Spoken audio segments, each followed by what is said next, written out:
Hello children, how is it going? Now let's begin today's new lesson. Open your book on pages 97 and the new model 8, sports. Vocabulary, sports, activities. Қайырлы күн балалар, кітабымыздың 97, 98, 99 беттерін ашамыз. Бүгін жаңа модуль бастаймыз. 8-ші модуль, яғни спорттар. Спорт түрлерінің ағылшынша атауларымен танысатын боламыз. Сол үшін менімен бірге болыңыздар. Кендеше кеттік, сабағымызды бастаймыз. Exercise 1. Listen and repeat which of these words are similar in your language. Жаңа сөздерді сіздердің тілдеріңізде қалай айтады, соны көреміз. Exercise 2. How often do you do this sport? Tell your partner, use adverbs of frequency.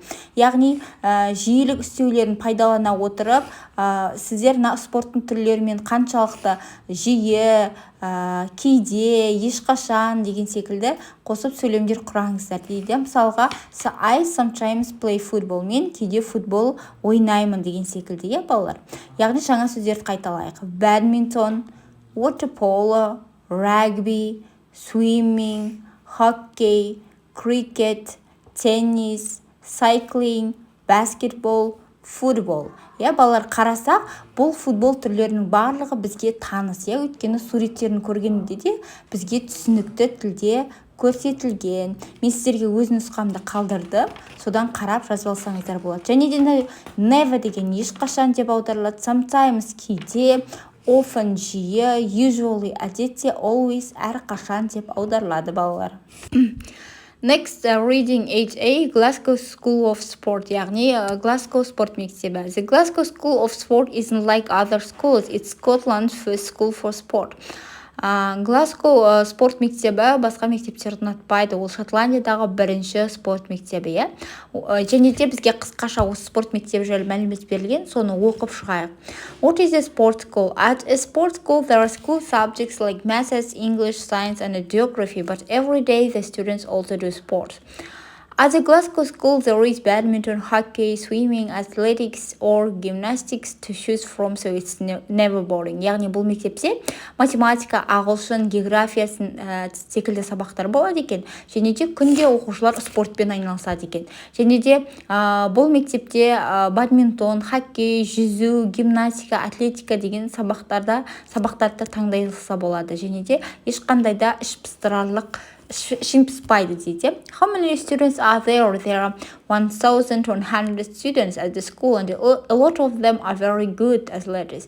Every year they win competitions for their school and for Scotland.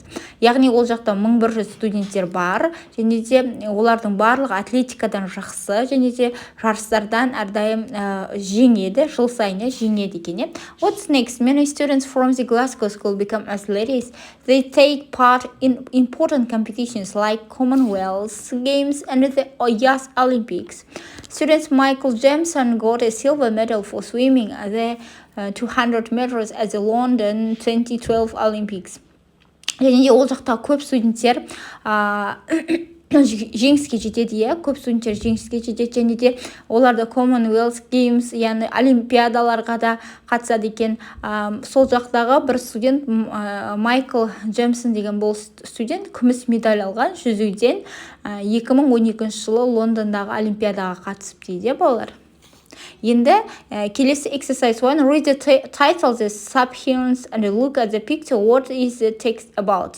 Яғни сіздер білесіздер, бұл мәтін не туралы деп сіздерге сұрақ қойып тұр, балалар. Не туралы екен? Өздеріңіз жазамыз. Next exercise 2, read again and answer the questions. Яғни балалар, біздерге 8 сұрақ берілген, жаңа мәтінге байланысты соған жауап беруіміз керек. Мәтін жақсы түсінікті болды деп ойлаймын. Мен сіздерге дұрыс нұсқасын қалдырдым, осыны қарап, толықтырып жазып алсаңыздар болады. Next, exercise 2B, яғни екінші жаттығудың B нұсқасы бар екен. Find 4 school subjects and 5 sport in the text. Which sport can you see in the picture дейді. Яғни мәтіннен 4 пәнді таңдау керек, 5 спорт түрін табып жазу керек, және де сен суреттен не көріп тұрсың, соны тауып жазу керек. Мен сіздерге дұрыс нұсқасын қалдырдым. Яғни 4 school subjects, 5 sport, Енді осыған қарап жазып алсаңыздар болады, балалар. Next exercise 3. Write 3 things you remember about the Glasgow School of Sport. Tell the class. Яғни есіңде қалған 3 мәліметті жаз дейді. Жаңа мәтін оқыдық қой, соны сыныпта айтып бер дейді. Мен сіздерге өз нұсқамды қалдырдым. The Glasgow School of Sport has normal school subjects. The students also do many sports, including badminton. One student won a silver medal at the 2012 Olympics in London. Балалар қарап жазып аламыз. Келесі жаттығуға көшейік. Next exercise 4. Answer the questions. Яғни бізге балалар 3 сұрақ берілген, соған сұрақ жауап жазамыз. Сіздердің елдеріңізде спорт мектебі бар ма? Сүйікті спортыңыз қандай? Және де сіздің сүйікті мектеп пәндеріңіз қандай? Өзіміз білетін сұрақтарымызды жауап жазамыз. Мен өз нұсқамды қалдырдым. Сіздер де жазып алсаңыздар болады, балалар. Next exercise 5. You do like to attend this school. Why not tell your partner? Яғни біз жаңа балалар мектеп, спорт мектебі туралы таныстық қой. Енді сол мектепке қосылғың келеді ма, сол мектепте оқығың келеді ма? Болса неге, жоқ болса неге? Соны сыныпта айтыңыздар дейді. Өз нұсқаларыңызды, өз ойларыңызды жазсаңыздар болады. Мен де өз нұсқамды қалдырдым. Осыған қарап жазып аламыз. Next, vocabulary. Exercise 6. Do, play, or go. Read the theory box, then in pairs complete the gaps. Яғни балалар, бокс 4 бұрыштың ішінде бізде түсіндірме берілген. Сол түсіндірмені түсініп алып, астындағы тапсырмалар орындауымыз керек. Яғни do, play, go. Яғни қай кезде қолданамыз, қай спорт түрлерімен. We use, біз пайдаланамыз. Play, ойнау дегенді.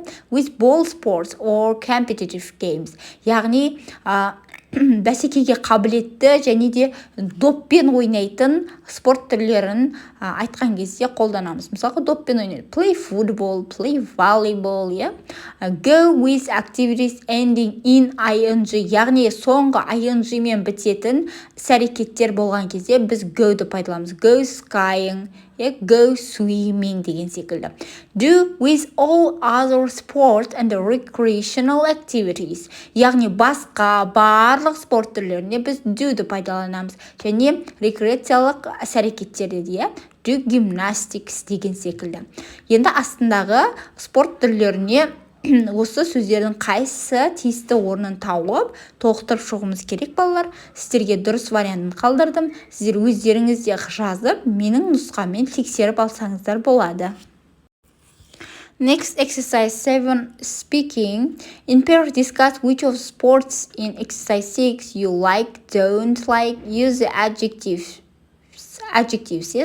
Яғни 6-шы жаттығуға қарап, сен қай спортты ұнатасың, немесе ұнатпайсың, сол сыныпта жұптық жұмыс қой, талқылаңыздар және де оған нені қолданыңыздар. Мына жерде сын есімдер берілген, сол сын есімдерді қолданып жазыңыздар дейді, балалар. Сіздерге дұрыс нұсқасын қалдырдым, қарап оқып шықсаңыздар болады. Next, exercise 8. Sports equipment. Look at the pictures. Which equipment do we need to play each sport? Tell your partner дейді. Яғни балалар, equipment дегеніміз мысалға спорт түрі және де оған нені пайдаланамыз, сол жағы пайдаланатын затымызды айтамыз. Мысалға астына мысал келтіріпті.